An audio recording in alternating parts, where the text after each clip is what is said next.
He is an absolute liar. সে যদি এই কথা বলে থাকে যে তাকে রব তুলে নিয়ে গেছিল, সে কারোর সাথে যোগাযোগ রাখতে পারে নাই, একটা সময় তো সে নিজেই বলছে যে উনি তারেক রহমান ওনাকে যে দায়িত্ব দিয়েছিলেন সেই দায়িত্ব উনি পালন করতে সক্ষম হয়েছেন।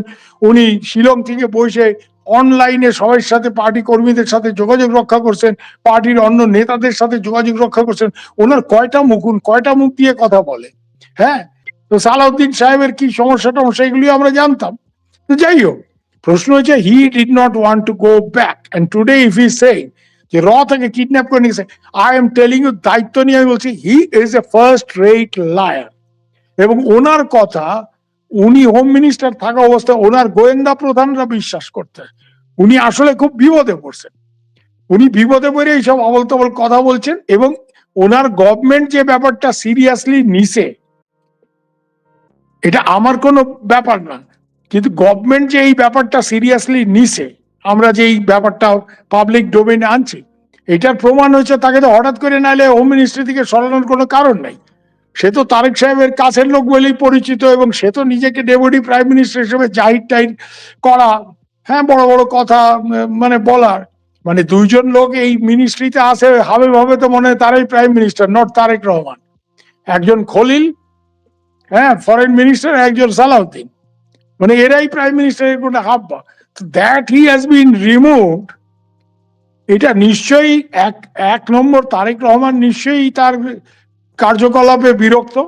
দুই নম্বর হচ্ছে তারেক রহমান এই যে মানে ব্যাপারটা হচ্ছে, এইটা নিজের সরকারের উপর যাতে না বর্তায়, তার জন্যই নিজের সরকারকে ইনসুলেট করার জন্য এই কন্ট্রোভার্সির থেকে সে ওনাকে সরায়, যে হোমে না থাকলে আর সে এইসব আবল তাবল কথা বলার সাহস পাবে না বা বলবেও না।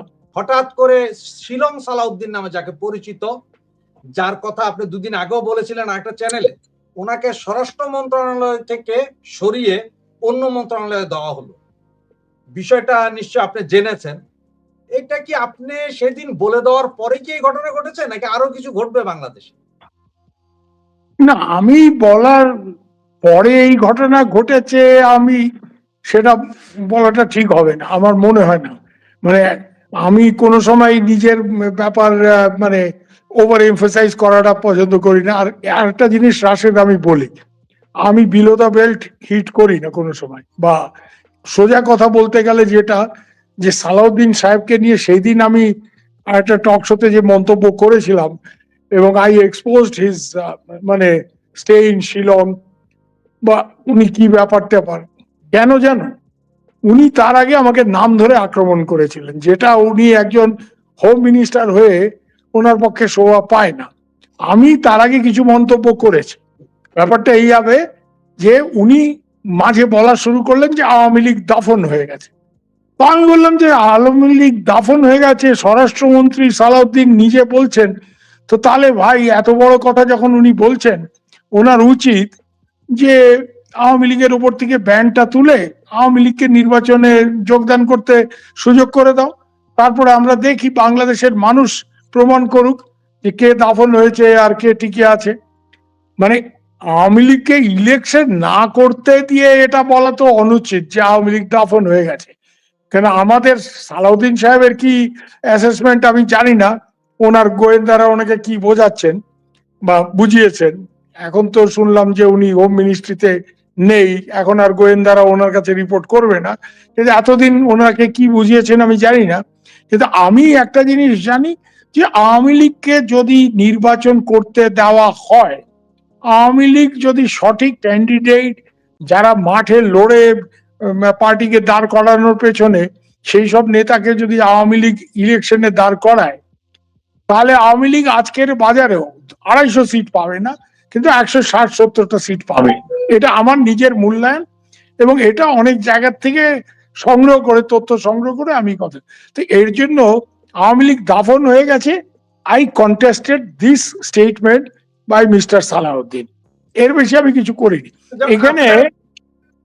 না, এই পরিপ্রেক্ষিতে উনি আমাকে নাম ধরে ব্যক্তিগতভাবে আক্রমণ করেছেন, বলছেন সুবীর ভৌমিক লম্বা লম্বা কথা বলে।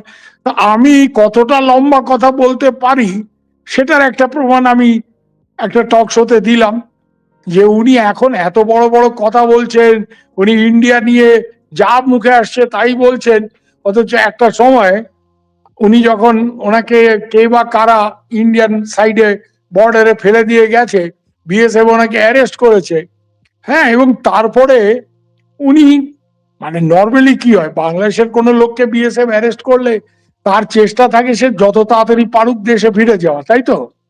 হ্যাঁ, তো জি। ওই জয়ের যে অফিসার যার কথা আমি বলেছিলাম, সে তখন ওখানে Suresh Kalra, he was the station chief in Shillong, সেই আমাকে বলেছে, সে আমার খুবই পরিচিত অফিসে, বলছে दादा बांग्लादेश का किसी को हम पकड़ते हैं वो वापस जाने के लिए पागल हो जाता है और ये आदमी नहीं जाने के लिए हमारा पैर पकड़ रहा है, মানে আমাদের পায়ে ধরছে যাতে ফেরত না পাঠাবে। তাই বললাম যেই লোক তখন, আর এখানে দেখো রাশে ভারতে কেউ, তুমি যদি কালকে ধরো ভিসা পাসপোর্ট ছাড়া ভারতে ঢুকে পড়ো, তোমাকে যদি অ্যারেস্ট করে তো তোমার কতদিন জেল হবে? 6 মাস থেকে 1 বছরের বেশি তো হবে না, under section 6 of foreigners act. Salahuddin এখানে 7 বছর 8 বছর যে থেকেছেন, উনি ওনাকে ওনার মেন্টাল ট্রমা হয়েছে, তার জন্য ওনাকে টেস্ট করিয়েছে ভারত সরকার। উনি সেই সব কথা বলেছেন, তাতে করে মানে ওনাকে কতটা যত্ন করেছে যে ওনাকে জেলে না রেখে মেন্টাল হসপিটালে রেখে ওনার চিকিৎসা করিয়েছে। করানোর পরে উনি যখন বেল পেয়ে গেলেন, বেল পাওয়ার পরেও একটা লোক বেল পেয়ে তো দেশে যাওয়ার চেষ্টা করবে, সে চেষ্টা না করে সে শিলংয়ে থেকে গেল এবং সানরাইজ গেস্ট হাউসে সে থাকলো। এখন সেই সানরাইজ গেস্ট হাউসে সে দীর্ঘ 6 বছর সে থাকলো। এটা ভারত সরকারের কোঅপারেশন, উনি চেয়েছেন, ভারত সরকার ওনার সাথে কোঅপারেট করেছে, এবং আমি যতটুকু জানি এই পুরো ব্যাপারটা আপনার এই বক্তব্যের পরে গত 2 দিনে বেশ কিছু সাংবাদিক সালাউদ্দিন সাহেবের সাথে কথা বলছে, যেটা এখনো আসলে পত্রিকায় কেউ দেয়নি বা সেন্সর করা হচ্ছে। সেইখানে উনি বলছেন যে আপনি কি জানেন, বা কেউ একজন সাংবাদিক হলে তার কথার পেছনে দৌড়াইতে হবে, ছুটতে হবে, এমন কিছু না। উনি বলছেন যে ওনাকে বাংলাদেশ থেকেই ধরে নিয়ে ভারতে নিয়ে গেছিল এবং সেটা বন্দী ছিল, একরকম গুমই ছিল। এখন যেটা বলা হচ্ছে শিলং সালাউদ্দিন 9 বছর ছিল, 7 বছর ছিল, আমি অ্যারেস্ট অবস্থায় ছিলাম, ওখানে গুমই ছিলাম, ওখানে তো আমি কারো কাছে ভিডিওতে কথা বলতে পারি নাই, কোনো কিছু বলতে পারি নাই।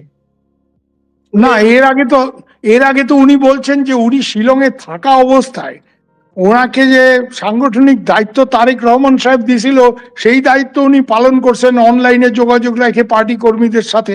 উনি কয়টা মুখ দিয়ে কথা বলেন, ওনার কয়টা মুখ ভাই? আর আরেকটা ব্যাপার, আমি এটা খুব দায়িত্ব নিয়ে বলতে পারি, he was not under arrest by র, he was in Sunrise cottage.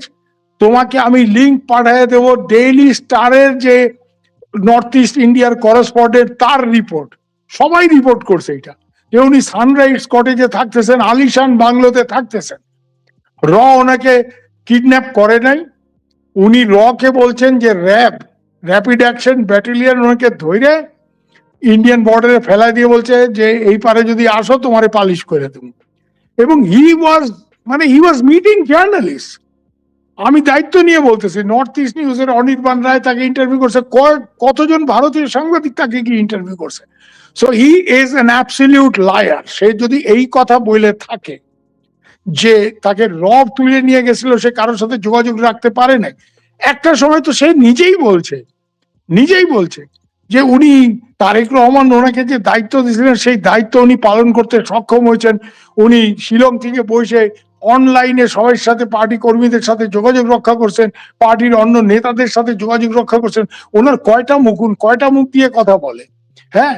R sensor টেন্সার উনি করতে পারেন, কিন্তু হি ওয়াজ নেভার এ মানে prisoner in India, he got bail. র যদি তাকে অ্যারেস্ট করে, র তো তাকে জেলে রাখতে গেলে, এটা তো ইন্ডিয়া ভাই, দিস ইজ নট বাংলাদেশ।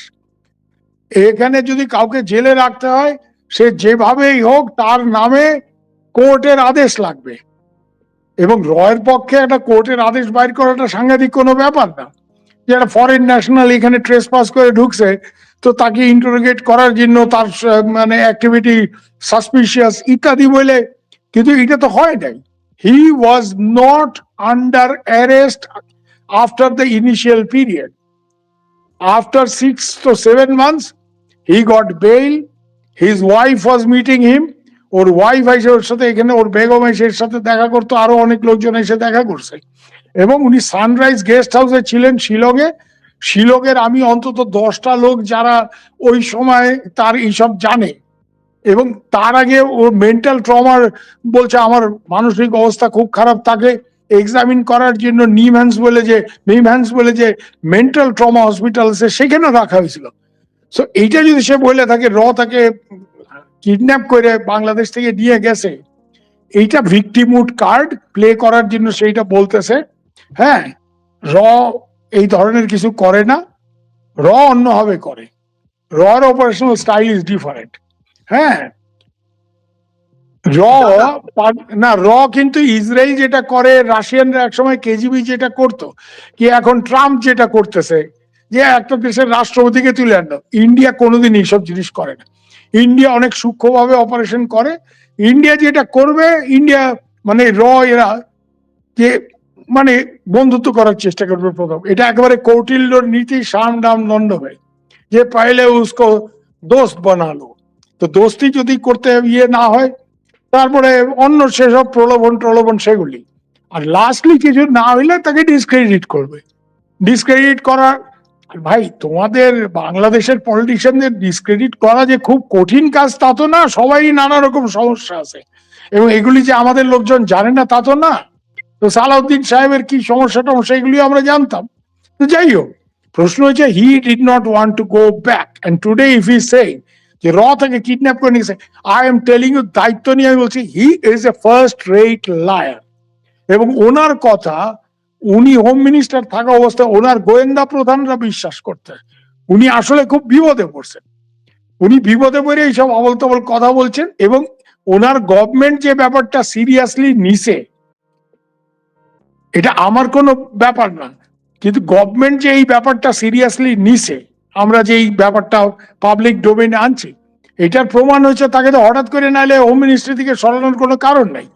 সে তো তারেক সাহেবের কাছের লোক বলেই পরিচিত, এবং সে তো নিজেকে ডেপুটি প্রাইম মিনিস্টার হিসেবে জাহির টাহির করা, হ্যাঁ, বড় বড় কথা মানে বলার, মানে দুইজন লোক এই মিনিস্ট্রিতে আছে হাবে ভাবে, তো মনে হয় তারাই prime minister, not Tarique Rahman.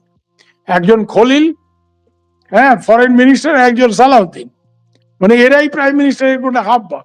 That he has been removed, এটা নিশ্চয়ই এক নম্বর তারেক রহমান নিশ্চয়ই তার কার্যকলাপে বিরক্ত। 2 নম্বর হচ্ছে তারেক রহমান এই যে মানে ব্যাপারটা হচ্ছে, এইটা নিজের সরকারের উপর যাতে না বর্তায়, তার জন্যই নিজের সরকারকে ইনসুলেট করার জন্য এই কন্ট্রোভার্সির থেকে সে ওনাকে সরায়, যে হোমে না থাকলে আর সে এইসব আবল তবল কথা বলার সাহস পাবে না, বা বলবেও না, বলার সুযোগও থাকবে না। হ্যাঁ, এখন সে ওই ইএফএ নিয়ে ব্যস্ত হইতে হবে তাকে। তো এলজিআরডিতে যদি দেয়, তো তাহলে ওই সামনে ওই সব ইউনিয়ন পরিষদের নির্বাচন এগুলি নিয়ে তাকে ব্যস্ত হইতে হবে। তার তো আর হাতে হোম থাকবে না, পুলিশ থাকবে না। কিন্তু তার নিজের পুলিশ কর্তারা, তার নিজের গোয়েন্দা বিভাগের মানে লোকজন আমাকে ফোন করে, মানে serving officers of his organisations, যার বস উনি, তারা আমাকে বলছেন দাদা দিছেন, কাপাইলেছেন, এই করলেছেন, মানে দে হ্যাভ বিন কনগ্রাচুলেটিং। আমি বলছি আমাকে congratulate, I have just told the truth. আমি যতটুকু সত্যটা জানি, এটাই আমার কাজ সাংবাদিক হিসেবে। রাজনীতিবিদরা তাদের কাজ হচ্ছে সবসময় মিথ্যা কথা বলা। 90% occasion out of 100 they are lying. And Salahuddin যদি এইটা বলে থাকে যে তাকে কিডন্যাপ করে নিয়ে আসছে, he is a first rate liar. He was not kidnap, he was begging officers, হামকো ওয়াপস মত ভেজিয়ে, আমাকে ফেরত পাঠানো, ডোন্ট সেন্ড মি ব্যাক। এবং উনি তো সবার সাথে দেখা করতেন। উনি সানরাইজ গেস্ট হাউসে কেন রাখবে তাকে?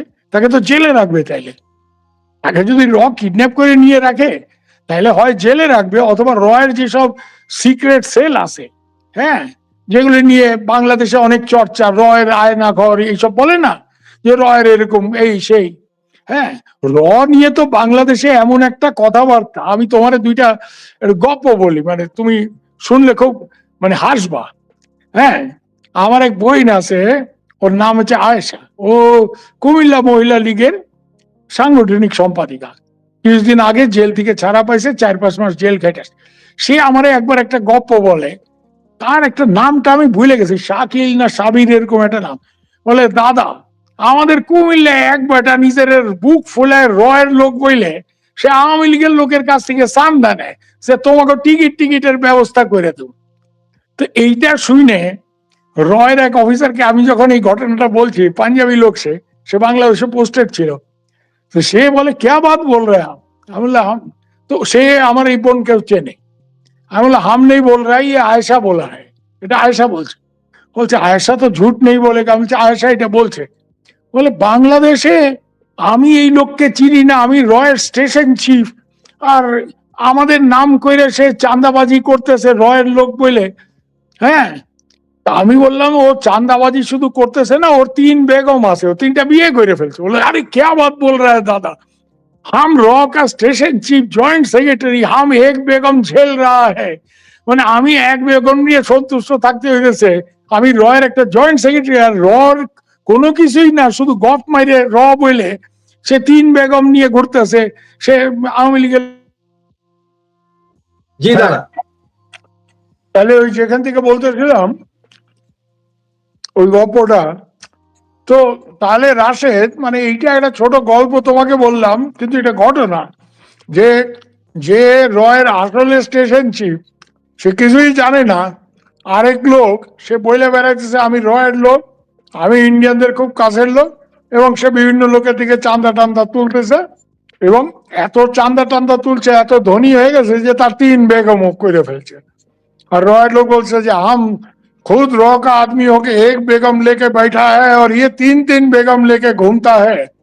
তো মানে বাংলাদেশ তো মানে র সবই করে, র খাটের নিচে, চোখের নিচে, হ্যাঁ, মানে র সবই করতেছে। যেখানে যা মার্ডার হইতেছে, ইউনুস সাহেবের আমলে মব হয়েছে, এগুলি র সবই র করে। ওগুলি বলে লাভ নেই। তো সালাউদ্দিন সাহেব, আমি খুব দায়িত্ব নিয়ে বলতেছি যে হি ইজ আ লায়ার। উনি, ওনাকে বাংলাদেশের কেউ নিয়ে ওইখানে ফেলায় আসছিল, উনি নিজে ক্রস করেন নাই বর্ডার, এটা আমি বলবো। যে কোনো কারণেই হোক বাংলাদেশের নিরাপত্তা বাহিনীর লোকজন, তাদের একটা ধারণা ছিল যে সালাউদ্দিন সাহেব বিএনপির সাথে এক্সট্রিমিস্ট গ্রুপগুলি জেএমবি টেমবির যোগাযোগ রাখে। ওই সময়টা রাশেদ তুমি মনে করে চেষ্টা করো যে খুব আক্রমণাত্মক মানে ব্যাপার হচ্ছিল, মানে বিএনপি ওই জ্বালাও পোড়াও ওইসব চলছিল। সো পাড়ার বাংলাদেশ সিকিউরিটির কোন লোকজন এইরকম একটা কিছু করছে এবং নিয়ে ইন্ডিয়াতে ফেলাইছে। ইন্ডিয়া ন্যাচারালি ট্রেস পাসের কেস দিছে তারা গেছে, তারপরে সে নিজে যে আমাকে ফেরত পাঠায় না। আচ্ছা দাদা, এইদিকে রয়ের চিফ আসলো 3 দিন আগে বাংলাদেশে, আরো 3 জন আসছে। ওনারা আসছেন প্রধানমন্ত্রী এবং বিভিন্ন মন্ত্রীদের সাথে হাই প্রোফাইল বৈঠক করলেন, করার পরে হঠাৎ করে আজকে দেখছি উল্টা পাল্টা, সালাউদ্দিন সাহেব নাই, এনি সাহেব স্বরাষ্ট্র প্রতিমন্ত্রী হলেন, সম্ভবত আপনার আগের এলজিআরডির মিনিস্টার যিনি আছেন মির্জা ফখরুল, উনি হয়তো রাষ্ট্রপতি হবেন। আবার এদিকে শুনছি তারেক জিয়া ব্রিক্সের সম্মেলনে যাবেন না, তবে উনি এমনি দ্বিপাক্ষিক কোন মিটিং এ দিল্লিতে যাবেন। এই সবকিছু মিলিয়ে এদিকে শোনা যাচ্ছে আবার শেখ হাসিনার বিরুদ্ধে মামলাগুলো স্থগিত হতে পারে। বিষয়টাকে কেমন করে দেখছেন? না, রয়ের চিফ 3 জন সিনিয়র অফিসার নিয়ে ওইখানে গেছে, সে তো আর টাঙ্গাইলের চমচম খাওয়ার জন্য যায় নাই বা কুমিল্লার রসমালাই খাইতে যায় নাই। সে ওইখানে গেছে ডেফিনেটলি একটা উদ্দেশ্য নিয়ে গেছে, এবং সেটা মূলত আমি যতটুকু বুঝি শেখ হাসিনা দেশে ফিরলে তার সিকিউরিটির ব্যাপারটা সুনিশ্চিত করা, যাতে তার উপর হামলা টামলা না হয় বা তাকে তৎক্ষণাৎ ফাঁসি টাসি না দেওয়া হয়, এরকম একটা মানে ব্যাপার বোঝার জন্য, মানে সরজমিনে ব্যাপারটা বুঝে আসার জন্য যে কি দাঁড়াবে। 2 নম্বর যে তারেক সাহেবের দিল্লি আসা নিয়ে একটা জল ঘোলা হইতেছে। প্রথমে তাকে ইনভাইট করাইছে প্রাইম মিনিস্টার, তারপরে আমাদের এখানে লোকজনের ধারণা হয়েছে যে হয়তো তারেক সাহেব বাংলাদেশে যে একটা অ্যান্টি ইন্ডিয়ান ইকোসিস্টেম, তাদের চাপ, এই জামাত টামাত এনসিপি হইচই, এর জন্য হয়তো উনি সরাসরি আসতে চাইতেছেন না ইয়েতে দিল্লিতে। এই জন্য ওনাকে বিমস্টেকের চেয়ারম্যান হিসেবে ইনভাইট করছে, যাতে উনি বলতে পারেন যে উনি একটা মাল্টিলেটারাল ফোরামের মিটিং এর জন্য যেতেছেন। এখন এইটা নিয়েও আপত্তি যে ওনাকে কেন বিমস্টেকের। তো আমাদের লোকজনের বক্তব্য হয়েছে we want to bring you to Delhi, তো তুমি যেটাতে কমফোর্টেবল সেটা বলো আমাদের।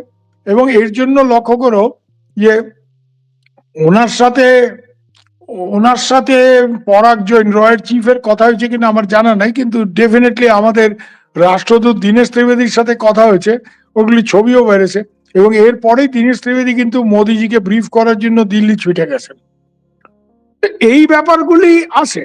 আর ইন্ডিয়ার মেইন একটা ব্যাপার আছে, এটা যে বাংলাদেশে একটা প্রপার ডেমোক্রেসি ফিরে আসুক, আওয়ামী লীগের উপর থেকে ব্যানটা উঠায় নাও।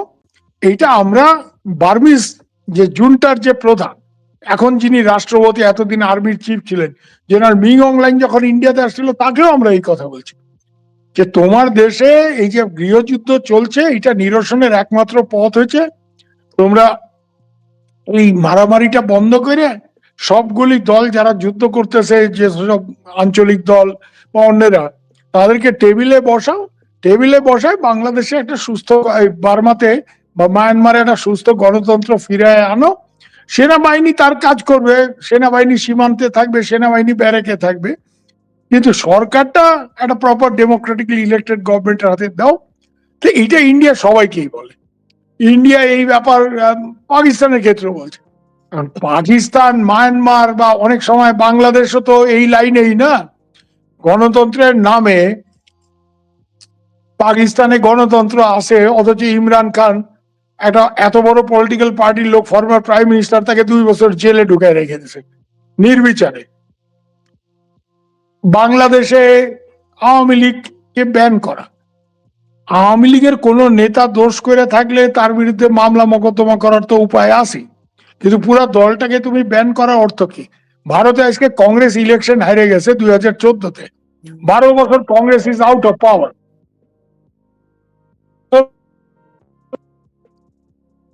তাই বলে কি কংগ্রেসকে ব্যান করে দেবে? প্রশ্নই ওঠে না। ইংল্যান্ডে আজকে লেবার ক্ষমতায় আছে, কনজারভেটিভ আউট অফ পাওয়ার, তাকে ব্যান করে দেবে?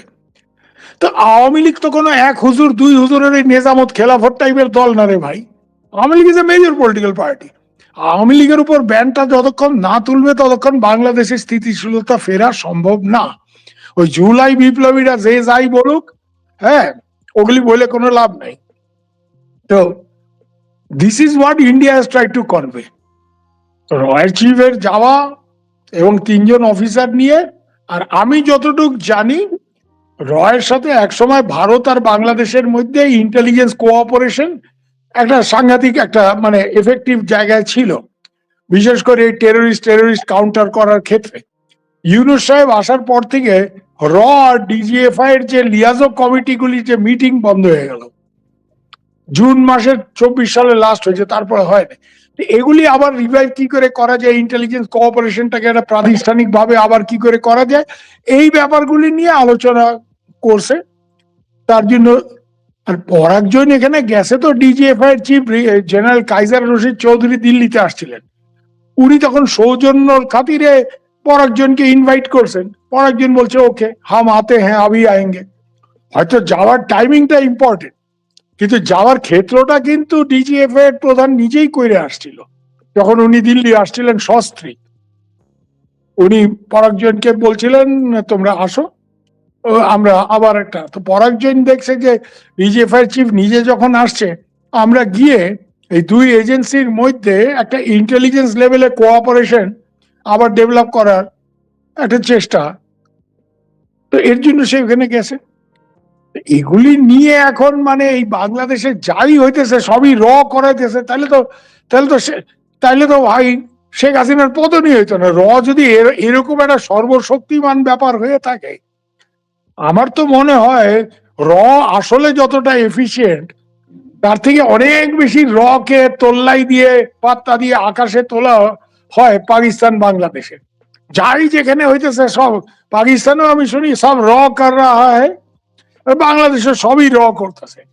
হ্যাঁ, কোন মিয়ার কয়টা বেগম এইটাও বলে র ঠিক করে দেয়, এরকম একটা ব্যাপার ব্যাপার। তো এগুলি কোনো কথা না, এগুলি আলতু ফালতু কথা, এগুলি আমি গুরুত্ব দেই না। তবে কিছু কিছু ডেফিনেট যেগুলি তোমাকে বললাম, শেখ হাসিনার রিটার্ন, আওয়ামী লীগের উপরে ব্যান ওঠাও, ডিজিএফআই র মানে ইন্টেলিজেন্স কোঅপারেশন, এগুলি মানে প্রাতিষ্ঠানিক রূপ দেওয়ার একটা চেষ্টা, এগুলি নিশ্চয়ই পরাগ জৈন সাহেব উনি যখন ডিজিএফআই এবং brigadier Shams, brigadier security adviser, defence adviser to prime minister, এদের সঙ্গে আলোচনার সময় এই ব্যাপারগুলি নিশ্চয়ই আলোচিত হয়েছে, এটা আমার ধারণা। ধন্যবাদ দাদা। আমরা লাইভের একদম শেষ পর্যায়ে আপনার কাছ থেকে আমি জাস্ট ছোট করে একটু জানতে চাইবো, আপনার কি মনে হচ্ছে এত কিছু পরিবর্তন হচ্ছে, বাংলাদেশে অনেক কিছুই ঘটে যাচ্ছে, শেখ হাসিনা আসার আগে আগে কি আরো কিছু ঘটবে কিনা বা আরো কিছু দেখবো কিনা? দু তিনটে জিনিস হতে পারে। শেখ হাসিনার মামলাটা যেভাবে পরিচালিত হয়েছে তার মধ্যে হাজারটা লুপহোল আছে। এটা আমার কথা না, এটা আইনজীবীদের কথা। এটা আমি অনেক আইনজীবী, বিশেষ করে বাংলাদেশের খুব বড় মাপের আইনজীবী যারা, আমার ছোট বোন তানিয়া আমির, ব্যারিস্টার তানিয়া আমির, হ্যাঁ, কি আরো অন্য লোকজন যারা আছে আইনটা বোঝে, এরকম অনেকের সাথে কথা বলছি, এটা কোনো বিচারই হয়নি। তো এর জন্য এখন যদি সঠিকভাবে বিচার প্রক্রিয়াটা কাজ করে, তাইলে শেখ হাসিনা হয়তো মানে বেইল পাইতে পারেন, শেখ হাসিনা হয়তো তার যে মৃত্যুদণ্ড এটা নালিফাইডও হইতে পারে, এইসব অনেক কিছু ঘটতে পারে। তবে এগুলি রাশেদ, আমি গুলশান টাইমস বা কালীঘাট টাইমস এর সাংবাদিক না, আমি 17 বছর বিবিসি করছি, এবং বিবিসি যখন তার পিকে ছিল। আমি এই জন্য আন্দাজে না জেনে স্পেকুলেট করার পক্ষপাতী না, যে কি হইতে পারে না হইতে পারে, বিশেষ করে আইনি প্রক্রিয়া নিয়ে স্পেকুলেশন করাটা ঠিক না। তার আরেকটা বড় কারণ হচ্ছে আমি তো আইনজীবী না, I don't know Bangladesh constitution so well. হ্যাঁ, কিন্তু আমি যতটুকু কথা বলছি, আমাদের সাংবাদিকরা কি, আমরা হয়তো একটা দুইটা ব্যাপারে স্পেশালিস্ট, আমি যে ব্যাপারটা জানি সেটা আলাদা ব্যাপার। এই গেরিলা যুদ্ধ, অমুক তমুক, এগুলো আইনটা তো আমার স্পেশালাইজ না। তো আমি এই জন্য আইনজীবী যাদের সাথে কথা বলছি তারা বলতেছে যে সঠিকভাবে যদি আইনি প্রক্রিয়াটা আবার সুনিশ্চিত করা যায়, যেটা ইউনূস সাহেবের আমলে হয় নাই, তাজুলরা যা খুশি তাই করছে, তো এখন যদি এটা সঠিকভাবে হয়, যে কোনো প্রপার জাজরা শেখ হাসিনার এই ভার্ডিক ক্যান্সেল করে দেবে, এটা আইনজীবীদের ধারণা, ব্যারিস্টার তানিয়া আমির টামির এই ধরনের লোকজন। তো ওনাকে তাহলে অ্যাপিল করার যদি সুযোগ দেয়, উনি প্রপারলি অ্যাপিল করেন, ওনাকেও শেখ হাসিনাকেও প্রপার লোকজন দিয়ে অ্যাপিল করাই দেবো। ওনার আশেপাশে কিছু জালি 2 নম্বরই ব্যারিস্টার আজকাল বেশি ঘোরাফেরা করে, নামটা নাই করলাম, এরা কিছু জানে না আইনটাই। So she often gets wrong advice. কারণ আমি যদি ওনার জায়গায় থাকতাম, আমার বিরুদ্ধে মানে একটা মৃত্যুদণ্ড হলে, হ্যাঁ, আমি যেই আদালতেই দিয়ে থাকো, আই উড হ্যাভ অ্যাপিলড। অন্য দেশে বসেও তো আমি অ্যাপিল করতাম। শেখ হাসিনা এই অ্যাপিলটা কেন করেন নাই, এটা কিন্তু যারা আইনজীবী তারা মনে করেন এটা দুর্বলতা, কিন্তু ওনাকে তো অনেক আজে বাজে লোক, 2 নম্বরই ব্যারিস্টার অনেকে বাজারে ঘুরতেছে, তারাও আজে বাজে বোঝান ওনাকে। তো ওনাকে মানে প্রপার লিগ্যাল কাউন্সিল নিয়ে উনি যদি ফাইট করেন, আর বাংলাদেশের আদালত যদি আইনটাকে সঠিকভাবে আইনের মতো করেই প্রণয়ন করে, তাইলে শেখ হাসিনা আইনের স্বাভাবিক প্রক্রিয়ার গুণেই ছাড়া পাইতে পারেন, বেল পাইতে পারেন, ওনার মৃত্যুদণ্ড নাকচ হতে পারে। এটার জন্য যে এখানে গিয়ে এটা করায় ফেলতেছে, I don't believe this theory. ধন্যবাদ দাদা আপনাকে, আপনি সময় দেওয়ার জন্য।